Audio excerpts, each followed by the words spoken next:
Plus que 2 jours maintenant avant la rentrée scolaire. Ce matin sur Europe 1, on fait le bilan des vacances, Fanny. Ouais, c'est très simple, hein. Plus cher puisque les prix des billets d'avion ont augmenté et hors de France. Mais oui, avant l'été, 2 vacanciers sur 3 disaient avoir prévu de ne pas quitter le territoire.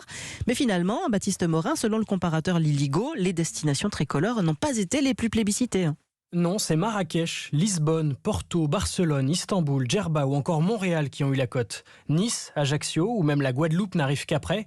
Comme l'observe Guillaume Rostand, le porte-parole de Liligo, 2 ans après le début de la crise sanitaire, les habitudes du monde d'avant ont repris le dessus. Il y a un effet de réaction après 2 ans de privation. Le meilleur exemple, c'est qu'en novembre 2021, les États-Unis ont annoncé qu'ils réouvraient leurs frontières.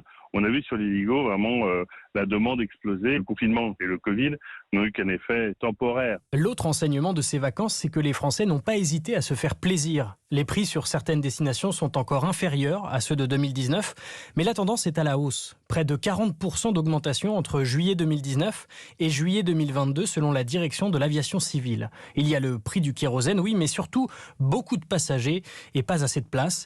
Les prix ont logiquement grimpé. Tous les paramètres sont là. Pour voir une augmentation des prix, au moins temporairement, oui, l'aviation va redevenir, je pense, un bien de consommation un peu de luxe. La compagnie low cost Ryanair a d'ailleurs annoncé la fin des billets à moins de 10 €. Baptiste Morin. Et pour aller plus loin dans le bilan de ces vacances, rendez-vous à 7h12 sur Europe 1 avec l'invité de Dimitri Pavlenko, Jean-François Rial, président de l'Office du tourisme de Paris et PDG de Voyageurs du Monde.